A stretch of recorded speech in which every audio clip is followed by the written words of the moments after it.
দলে দলে গাইছি তারা নবী দে নবী পাথর পাথর ভুলছি সবে প্যারা নবী আসবে কবে জিনা দেখি মোর নবীকে লা ইলাহা ইল্লাল্লাহ হাসবি রব্বি জাল্লাল্লাহ মা ফি কলবি গায়রুল্লাহ মুহাম্মদ সাল্লাল্লাহু লা ইলাহা ইল্লাল্লাহ হাসবি রব্বি জাল্লাল্লাহ মা ফি কলবি গায়রুল্লাহ মুহাম্মদ সাল্লাল্লাহু লা ইলাহা ইল্লাল্লাহ নারে তাকবীর আলহামদুলিল্লাহ আমার ভাইরা আজ আপনাদের মনের ভিতরে অনেক কৌতূহল যে কিছু আলোচনা শুনবো ভাইরা আমার কোরআন শরীফের কথা আপনাদের কাছে বলছিলাম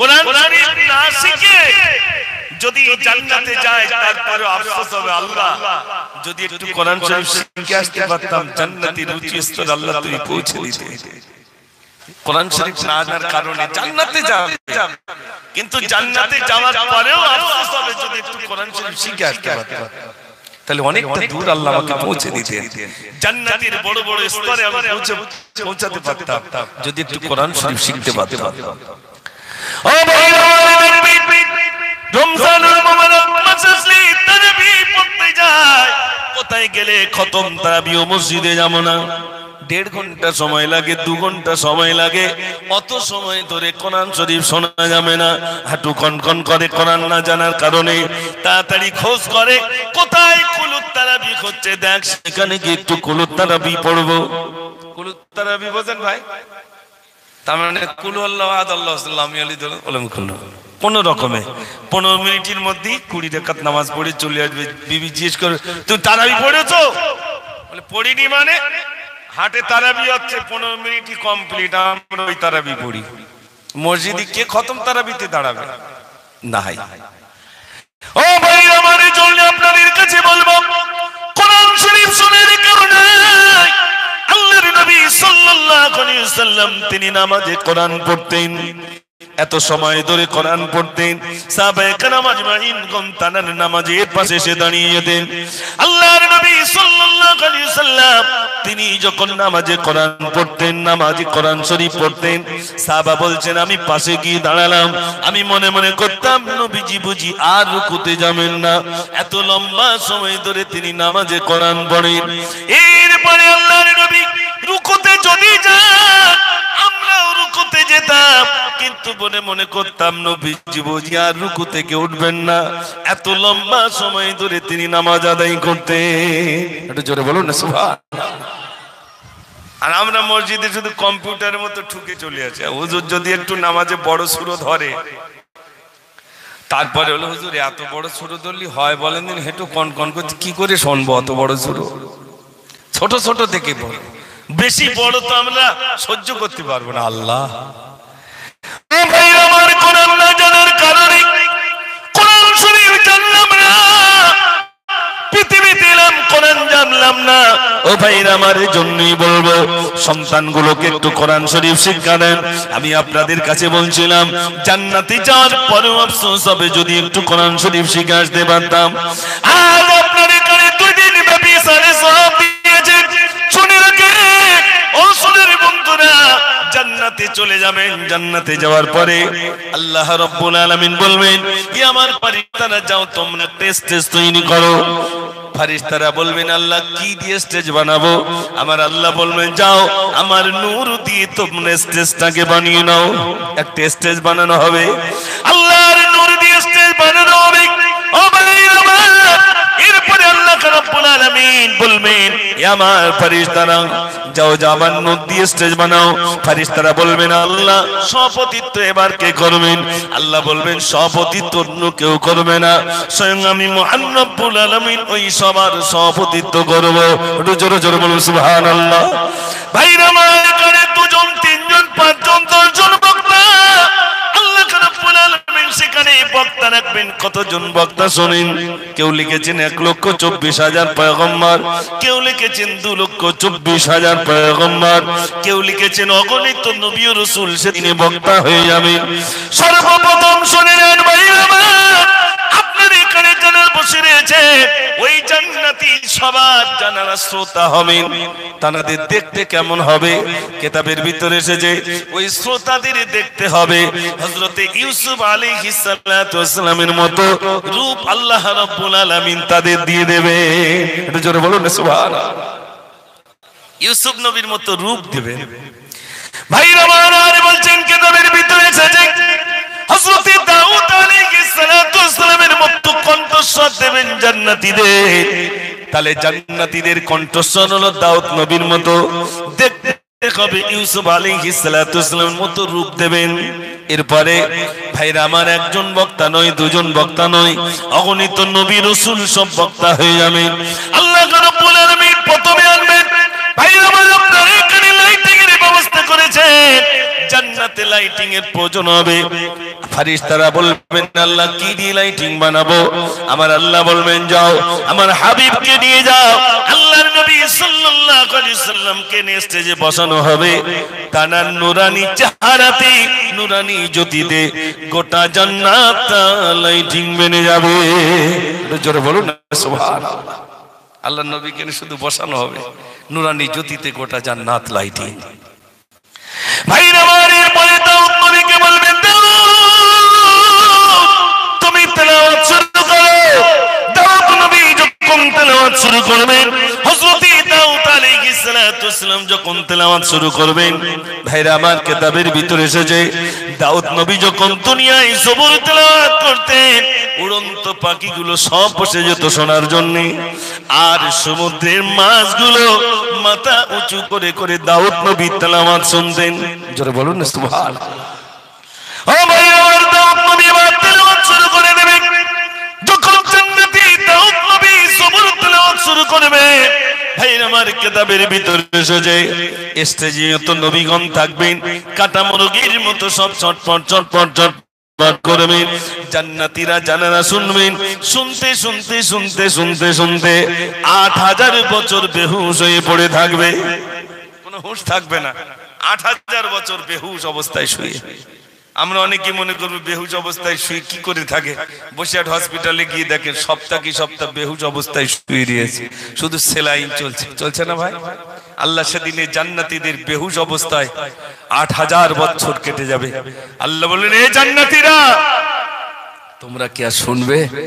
জান্নাতীরা বলবে আল্লাহ নবী নবী নবী করে পাগল ছিলাম, সেই নবীর মুখ থেকে একটু তেলাওয়াত শুনবো। একটু জোরে বলুন না সুবহানাল্লাহ। আমাদের দিকে যেমন এইরকম মিলাদের ব্যবস্থা, অন্যান্য রাষ্ট্রে কেরাতের ব্যবস্থা, মানে শুধু কারি আসবে কেরাত পড়বে, কোরআন পড়বেন, কোরআন শোনার জন্য এরকম অল্প দুটো লোক নয়, লক্ষ লক্ষ মানুষ এসে কোরআন শরীফ শুনবে। একটু জোরে বলুন না সুবহানাল্লাহ। আমরা ইন্টারনেটে দেখি আমাদের এদিকে মিলাদের ব্যবস্থা, অন্যান্য দিকে আপনারা দেখেছেন জামিয়ায় এসেছিলেন কারি আহমদ বিন ইউসুফ, এসেছিলেন না ভাই? আপনারা অনেকেই কেরাত শুনেছেন, কেমন লেগেছিল? বসিরহাট বলিস তো যত রাত হোক 10টার মধ্যে শেষ। ও গজল বলতিস তো তো ভাইরা আমার বলছিলাম কোরআন শরীফ কথা মনে আছে তো? তো কোরআন শরীফ কারি আহমদ বিন ইউসুফ তিনি কেরাত পড়ছেন। শুধু উনি নন, এরকম বিখ্যাত বিখ্যাত কেরাত পড়নেওয়ালা শুধু কেরাত পড়বেন, মানুষ শুনতে থাকবে। আমরা আল্লাহ পাক যখন কাবায় নিয়ে গিয়েছিলেন, কারি আপনারা সবাই নাম জানেন, মক্কা শরীফের ইমাম কারি আব্দুর রহমান সুদাইস, তিনি কেরাত পড়বেন, তিনি তেলাওয়াত করবেন, তো মনে হবে যেন মক্কায় বুঝি কোরআন নাজিল হচ্ছে। একটু জোরে বলুন না সুবহানাল্লাহ। মাগরিবের নামাজ পড়ছি আমরা, সব চোখ দিয়ে টপ টপ করে পানি পড়ছে, এত সুন্দর তেলাওয়াত করছেন। ভাইরা আমার দুনিয়ার মানুষ যদি এরকম তেলাওয়াত করে মানুষের চোখে যদি পানি আসে, আপনারা বাস্তবে দেখেছেন বসিরাত এবং জামিয়ায়ে কেরাত পড়নেওয়ালা যখন কোরআন পড়েন তখন মনে হয় লক্ষ লক্ষ মানুষের সামনে যদি একটা সুচ পড়ে তার আওয়াজ পাওয়া যাবে। মানুষ যেন সব নীরব নীরবে রয়ে থাকে। কোরআন শোনার জন্য মানুষ পাগল। ও ভাই আমার, এত দুনিয়ার মানুষ তেলাওয়াত করে, আর আল্লাহর নবী সাল্লাল্লাহু আলাইহি সাল্লাম নিজের বাড়িতে বার কোরআন শরীফ তেলাওয়াত শুরু করে দিলেন। নিজের বাড়িতে কোরআন পড়ছেন, নবী নিজে পড়ছেন, যাদের উপরে কোরআন নাযিল করা হলো আল্লাহর নবী সাল্লাল্লাহু আলাইহি সাল্লাম নিজে কোরআন পড়ছেন। শোনার জন্য সবথেকে ইসলামের বড় শত্রু, বড় বেঈমান নাম হলো আবু জেহেল। আবু জেহেল শোনার জন্য কোনই চলে এলো। আবু জেহেল এসেছে, আবু সুফিয়ান জানে না।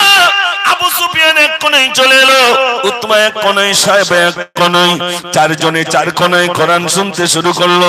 ভাইরা আমার, আবু জেহেল মনে করলো সকাল হয়ে যায়, বাবা আমি পালাই। আবু জেহেল পালাতে শুরু করলো, আবু সুফিয়ানও পালাতে শুরু করলো। অন্ধকারের ভিতর দিয়ে দুজনের মুখোমুখি ঠোল। আবু জেহেল বলে তুমি কে? আবু সুফিয়ান বলে তুমি কে? বলে আমি আবু জেহেল। তুমি কে? বলে আমি আবু সুফিয়ান। ভাইরা আমার, সংক্ষেপে বলবো, এমন করে চারটি বড় বড় কাফের তারা কোরআন শরীফ শুনতে এসেছিল। আল্লাহর নবী সাল্লাল্লাহু আলাইহি সাল্লাম তিনি কোরআন পড়বেন। ভাইরা আমার, এবারে জান্নাতে আল্লাহ রাব্বুল আলামিন বলবেন, হাবিব এবার আপনি তেলাওয়াত করুন। আল্লাহর নবী জান্নাতে কোরআন তেলাওয়াত করবেন। ও ভাইরা আমার, দুনিয়ার মানুষ তেলাওয়াত করলে যদি এত সুন্দর হয়, এত সুন্দর লাগে, তাহলে নবী তেলাওয়াত করবেন সেদিন কেমন লাগবে? একটু জোরে বলবেন না সুবহানাল্লাহ। জান্নাতীদের সামনে আল্লাহর নবী সাল্লাল্লাহু আলাইহি সাল্লাম কোরআন তেলাওয়াত করবেন। ও ভাইরা আমার, কিতাবের ভিতরে এসেছে নবীজি যখন কোরআন তেলাওয়াত শুরু করে দেবেন, স্টেজে যে সমস্ত মানুষের নবীগণ বসে থাকবেন, কাটা মুরগের মতো সব ছটফট ছটফট ছটফট করবেন। জান্নাতীরা জানানা শুনবেন। শুনতে শুনতে শুনতে শুনতে দেখা যাবে 8 লক্ষ বছর সব বেহুশ হয়ে পড়ে থাকবে। 8 লক্ষ বছর বেহুশ হয়ে সব পড়ে থাকবে। আল্লাহ এবার জিজ্ঞেস করবেন, 8 লক্ষ বছর পর তুলবেন, ও জান্নাতীরা তোমরা শুনবে আর কোরআন শরীফ শুনবে? জান্নাতীরা বলবে, আল্লাহ পৃথিবীতে আল্লাহ আল্লাহ আল্লাহ বলে ডাকতাম, সে আল্লাহর মুখ থেকে একটু কোরআন তেলাওয়াত শুনবো। একটু জোরে বলুন না সুবহানাল্লাহ। জান্নাতীরা আল্লাহর কাছে আবদার করবে, আল্লাহ তোমার কাছ থেকে একটু শুনবো। ভাইরা আমার, একটু জোরে শোনো। আল্লাহ রাব্বুল আলামিন সেদিনে কোরআন শরীফের কোন সূরাটা তেলাওয়াত করবেন? আমি যখন নৌকায় ছিলাম, এখানে ছোট্ট ছোট্ট মেয়েরা, আপনাদের মতো বীর মেয়েরা তেলাওয়াত করছিল, আর-রাহমানু আল্লামাল কুরআন খালাকাল ইনসানা আল্লামাহুল বায়ান। কোরআন শরীফ আল্লাহ রাব্বুল আলামিন জান্নাতীদের সামনে যখন সূরা রহমান তেলাওয়াত করবেন, শুনতে শুনতে শুনতে ভাইরা আমার, জান্নাতীরা 8 কোটি বছর বেহুশ হয়ে সব পড়ে থাকবে। আল্লাহ রাব্বুল আলামিন 8 কোটি বছর পরে তুলবেন আর বলবেন, এই জান্নাতীরা তোমরা কি আর শুনবে? বলো বলো। জান্নাতীরা বলবে, আল্লাহ আমাদের কোরআন শুনে আমাদের জীবন খানা ধন্য হয়ে গেছে। একটু জোরে জোরে বলুন সুবহানাল্লাহ। আমার ভাই, আজ কোরআন শরীফ না জানার কারণে বাপ ইন্তেকাল করছে, বাপের সামনে একটু কোরআন শরীফ পড়তে পারলাম না। এই শবে বরাতে বাড়িতে একটু কোরআন শরীফ পড়তে পারলাম না। শুধু বাড়িতে নয়, মসজিদে নামাজে সেখানে গিয়ে একটু কোরআন পড়তে পারলাম না। এই শবে বরাতে নিজের বাপ মায়ের কবরের ধারে গিয়ে একটু কোরআন শরীফ পড়তে পারলাম না। তাহলে বাচ্চাগুলো স্কুলে যাক, কলেজে যাক, ইউনিভার্সিটিতে যাক, ডাক্তার হোক, মাস্টার হোক, উকিল হোক, ব্যারিস্টার হোক, কিন্তু একটু কোরআন শরীফ শেখাবো ইনশাআল্লাহ। সবাই বলুন ইনশাআল্লাহ। যদি না শেখান তাহলে কি হবে শোনেন। এক রাখালকে যদি 4টে গরু দেন, যে গরুগুলো চড়াও, 4টে গরু চড়াচ্ছে রাখাল। এখন গরু চড়তে চড়তে চড়তে এক গরু ওই একজনের পিঁপড়ে বাগান গিয়ে শেষ করে দিল, আর একটা গরু এদিক দিয়ে হাঁটতে হাঁটতে গিয়ে একজনের কলা বাগান শেষ করে দিল।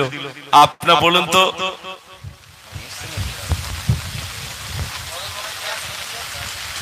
এটা তাকবীর দেন, নারে তাকবীর। আরেকটু জোরে দেন, নারে তাকবীর। মিরাজ রাতে খোদার সাথে বড় গুণ তো মনিটর দেরকে বড় গুণ মিরাজ রাতে খোদার সাথে করিবেন দিদার আর সে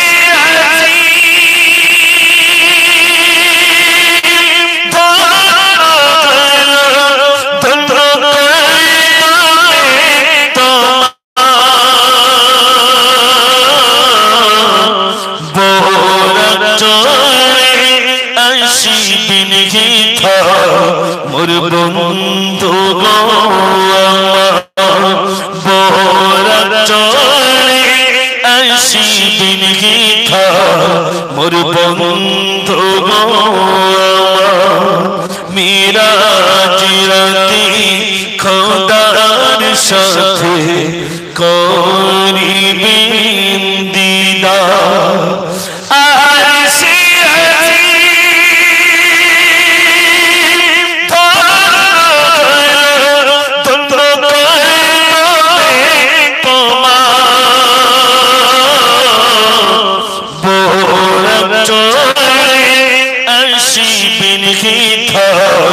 মোর বন্ধু গো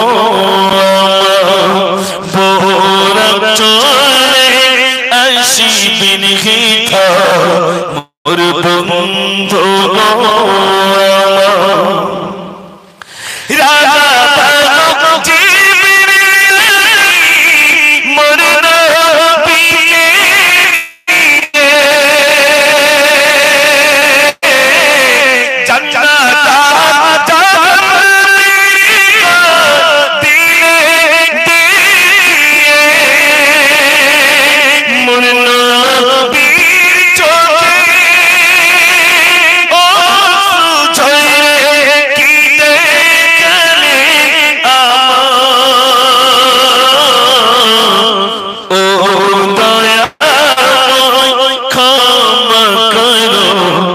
আমার উম্মত গুনাহগার ও দয়াময় ক্ষমা করো আমার উম্মত গুনাহগার নারে তাকবীর আরেকটু সবাই মিলে দেন নারে তাকবীর পানি যদি আসে সেটা হবে রহমতের পানি ঝিনুকের পেটে পড়লে কি হয় পানি মুক্ত সাপের মাথায় পড়লে কি হয় দুনিয়ায় দেখেন আমরা অনেকে বুঝি না আসমানের পানি ঝিনুকের পেটে পড়লে মুক্ত আসমানের পানি সাপের মাথায় পড়লে মানি আর বান্দার মাথায় পড়লে রোগ মুক্ত হয়ে যায় একটু জোরে বলুন না সুবহানাল্লাহ আর যে পানির ভয়ে সব দৌড়াচ্ছে পানি সামান্য একটু করে পানি যে আল্লাহ পানি তো রহমতের পানি ভাইরা আমার মদিনায় একটি মসজিদ আছে হাজী সাহেব জানেন মসজিদটার নাম মসজিদে গামামা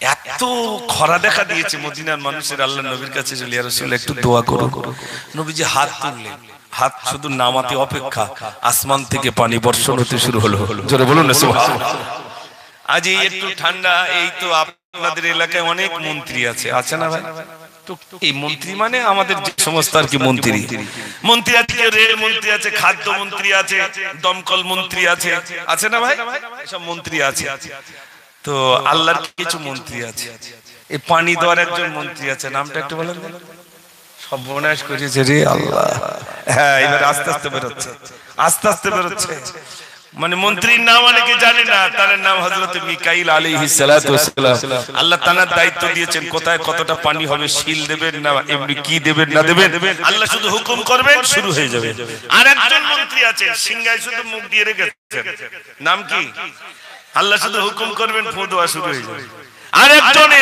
আল্লাহ কাজ দিয়েছেন নবীদের কাছে আল্লাহর কথাগুলো পৌঁছে দেওয়া নাম কি জিবরিল আমিন আলাইহিস সালাম আর একজনের নাম সবাই জানে আসবে ছেড়েলে চলে যাবে কি বলেন তো ও বাবা এই আমি যেরকম আপনাদের কাছে আলোচনা রাখছি ইন্দোনেশিয়ার একজন কারি প্রচুর জনতা কারি সাহেব রাত পড়ছেন আল্লাযী খালাকাল মাউতা ওয়াল হায়াতা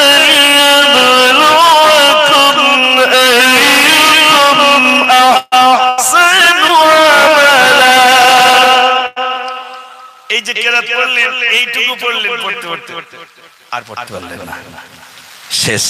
আমি মুজাফফর, আল্লাহ যদি মনে করে তোর এই পর্যন্ত শেষ, আজরাইল এসে নিয়ে চলে যাবে।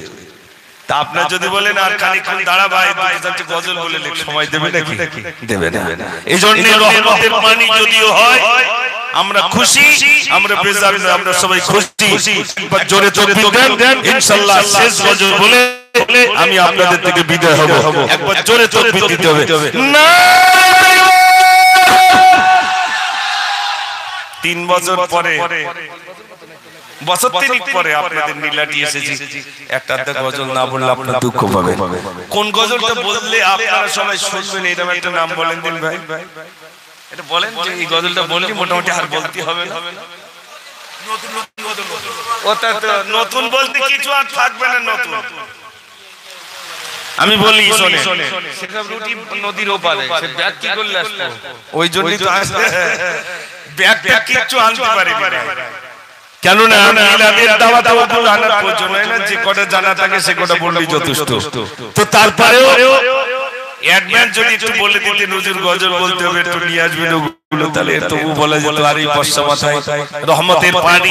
আলহামদুলিল্লাহ সেই সময় আমি এই গজলটা লিখেছিলাম, হযরত ঈসা নবী সঙ্গী গেল দুরুদ শিখাবেন বললেন তীর নিল, হযরত ঈসা নবী সঙ্গী গেল দুরুদ শিখাবেন বললেন তীর নিল,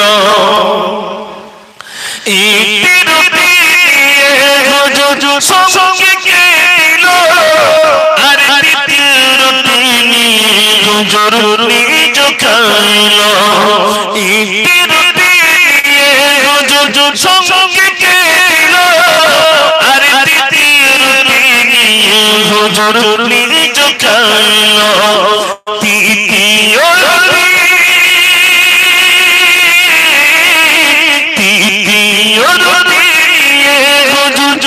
সঙ্গী পাইল যতন করে খেতে ফেলে দিও, হযরত ঈসা নবী সঙ্গী গেল দুরুদ শিখাবেন বলে তিনি তীর নিল, হযরত ঈসা নবী সঙ্গী গেল দুরুদ শিখাবেন বলে তিনি তীর নিল।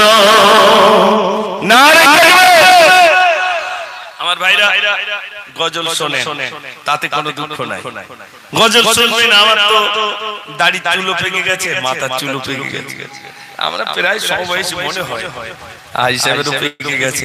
আল্লাহ নবীর কত দাড়ি চুল মোবারক পেকে গেছে, সাহাবারা বললেন রাসূল আপনার দাড়ি চুল পেকে গেছে, নবীজি বললেন আমার চুল পাকেনি, আমার মৃত্যুর চিঠি এসেছে। আমাদের যদি 2-4টে পাকে তা জিজ্ঞেস করি ভাই চুল পেকে যাচ্ছে, গ্যাস হচ্ছে তো এই জন্য পেকে যাচ্ছে, বলে না গ্যাস সব চিঠি দিয়ে যাচ্ছে, তৈরি হও সাবধান, ডাকাত বে চলে যেতে হবে। আপনাদের এটা তো সহি জানানো হয়েছে, তাদের উদ্দেশ্যে এই জলসায় তো অনেক আগে আলহামদুলিল্লাহ ওই সাইডের দিকে মনে হতো, আমার মনে আছে অনেক আগে, তখন আমি এসেছি এই সবাই, এই বেশ কয়েকবার আল্লাহ আমাকে এনেছেন। আমি আপনাদের কাছে যাওয়ার আগে শুধু এতটুকু বলে যাই, গজল শুনবেন আর শুনবেন, আমার থেকে অনেক ভালো বলনেওয়ালা তৈরি হয়ে গেছে আলহামদুলিল্লাহ। এক সময় আমাকে গজল বলতে দেওয়া হতো না, একদম গজল বলতে দেব না, আর এখন না বললে লোক উঠে চলে যায়, মরণ হয়েছে এই জায়গায়। এখন না বললে অনেকে রেগে যায় আমার উপর, তো অত করতে এইছে একটা গজল বলবে না, বলতে হয় আমাকে। এমন এমন ছিল সেদিনে বললে মানুষ রেগে যেত, এখন না বললে বরং আমার উপরে রেগে যায়। তাই আমি আপনাদের বিদায় লগ্নে বলবো ভাই, এখানে যারা উপস্থিত আছি আমরা যারা নামাজ পড়ি না, নামাজ পড়বো ইনশাআল্লাহ, একটু সবাই বলেন ইনশাআল্লাহ। আপনাদের মসজিদ থেকে জান চলে গেছে, আল্লাহ যদি জান্নাতে নিয়ে যান ইনশাআল্লাহ, মসজিদের সেবা করতে করতে আপনার যেভাবে দান করেছেন, খোদার কসম ওই মসজিদ বলবে আল্লাহ আমি একা জান্নাতে যাব না, আমাকে যারা দেখভাল করেছে, সুন্দর করে তৈরি করেছে, আল্লাহ তাদেরকে না নিয়ে আমি জান্নাতে যাব না। একটু জোরে বলুন না সুবহানাল্লাহ। আমাদের ইমাম সাহেব আছেন আলহামদুলিল্লাহ, যোগ্য মানুষ আছেন, আপনাদের কাছ থেকে তিনি বিরাট নেতৃত্ব দিয়ে মসজিদটা সুন্দর করে তৈরি, আমার দেখে জান জুড়িয়ে গেছে। আল্লাহ কি সুন্দর করে আপনারা তৈরি করছেন, আল্লাহ যেন কবুল করেন, সবাই বলুন আমিন।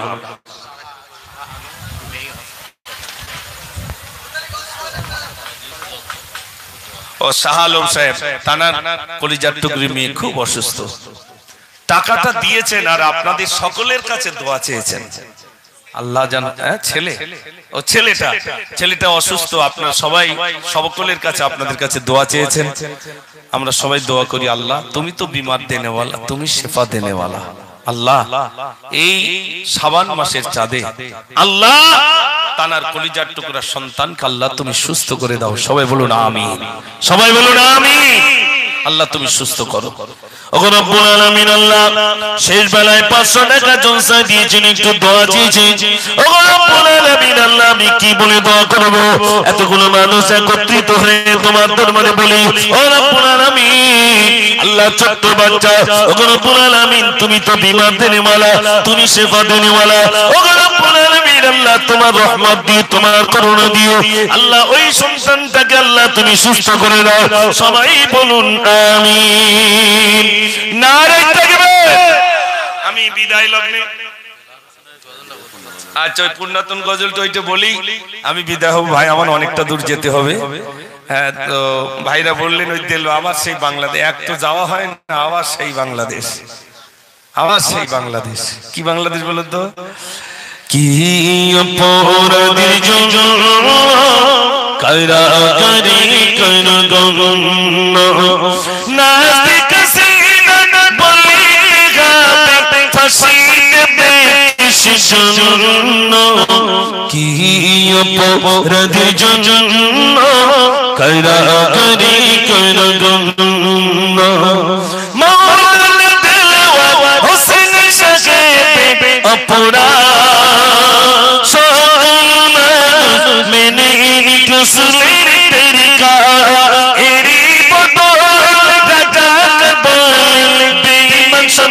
কিস জন্য, কি অপরাধীর জন্য কায়রা করি কোন গগন, কি অপরাধীর জন্য কায়রা করি কোন গগন। মাসুম শিশুকে মেরেছো, সিনা দিতে তো গাবে জন্য, কি অপরাধীর জন্য কায়রা করি কোন গগন। নারে তাকবীর। আমার তরফ থেকে এই গজলটা বলে যায়, বাংলার জমিনে আর কতদিন সব মুখ বুঝে মনে রইব, শপথ নিলাম বাংলার জমিনে আর কতদিন সব মুখ বুঝে মনে রইব, শপথ নিলাম অন্যের প্রতিবাদ করব, বাংলার জমিনে আর কতদিন সব মুখ বুঝে মনে রইব, শপথ নিলাম অন্যের প্রতিবাদ করব। যাই চলে যা, মরে চলে যা, তবুও এই কথা বলবো, বিশ্বের দরবারে আনসার সুচির করব, বাংলার জমিনে আর কতদিন শপথ নিলাম নারীদের ধর্ষণ করে না মুসলিমের বনে কামানের গুলিতে শিশুদের বিচারের দাবিতে সুচির ফাঁসিতে পথে পথে পড়ব,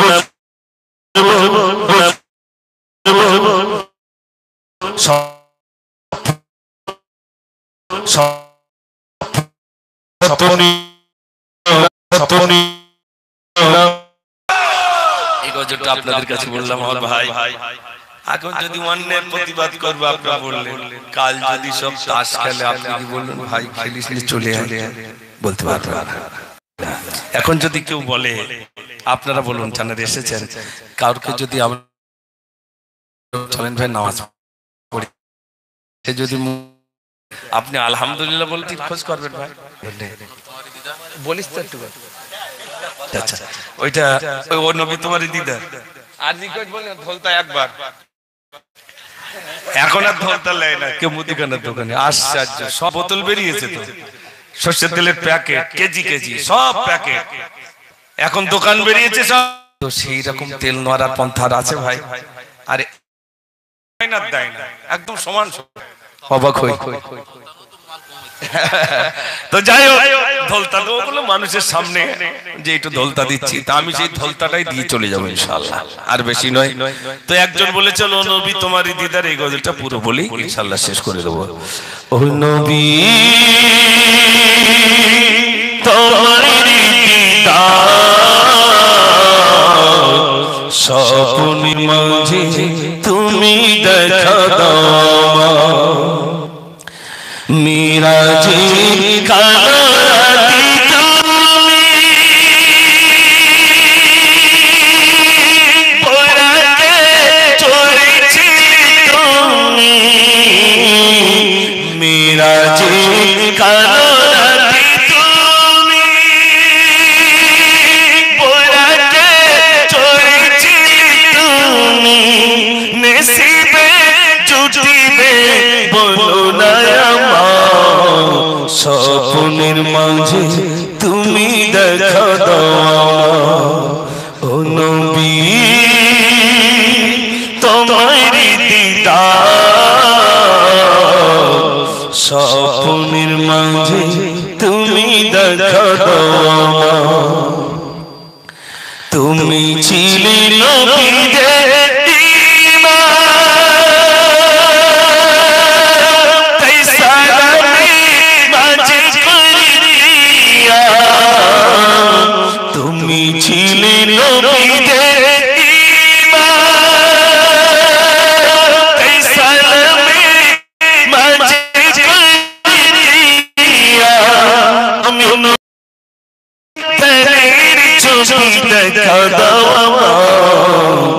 স্বপ্নের মাঝে তুমি দেখা দাও, ও নবী তোমার দিদার, স্বপ্নের মাঝে তুমি দেখা দাও। নারে তাকবীর। ভাই পর্যন্ত বললাম, আমার অনেকটা দূর যেতে হবে, নদী পারাপারি যদিও। তা এখন কিছু কিছু গজল আছে শহীদ মিনার বলতে হয়, কিছু কিছু গজল আছে রানী রাসমণি রোডে বলতে হয়। সব গজল সব আপনারা যখন শুনতে যাচ্ছেন, এবছরে লিখেছিলাম আসুকুনা যত বাধা যত ঝড় সাইক্লোন, জামিয়ার পাশে মোরা থাকবই, এই জীবন বাজি রেখে খোদার হুকুম মেনে জামিয়ার পতাকা ওড়াবই। আসুকুনা যত বাধা যত ঝড় সাইক্লোন, জামিয়ার পাশে মোরা থাকবই, এই জীবন বাজি রেখে খোদার হুকুম মেনে জামিয়ার পতাকা ওড়াবই। আল্লামা হুজুরের গায়ে দোয়াতে বাংলায় জামিয়া করেছে, তাকবীর তাকবীর জামিয়ার ভক্ত জামিয়া মুখরিত করেছে, জামিয়া মুখরিত করেছে। আল্লামা হুজুরের গায়ে দোয়াতে বাংলায় জামিয়া করেছে, তাকবীর তাকবীর জামিয়ার ভক্ত জামিয়া মুখরিত করেছে, জামিয়া মুখরিত করেছে।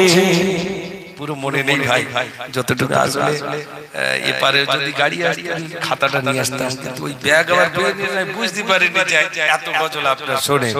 আগে সেই যেভাবে গজল বলতাম এখনো আর সেই গলা নেই, তবুও আপনারা বলতে বলেছেন, কম বেশি কিছু বলেছি। আমার বলার ভিতরে যদি ত্রুটি হয় সবাই ক্ষমা করবেন। এতটুকু বলে আমার সংক্ষিপ্ত বক্তব্য গজল এখানে ইতি করলাম। ওয়াখিরু দাওয়ানা আলহামদুলিল্লাহি রাব্বিল আলামিন। প্রাণ ভরে দরুদ শরীফ আল্লাহুম্মা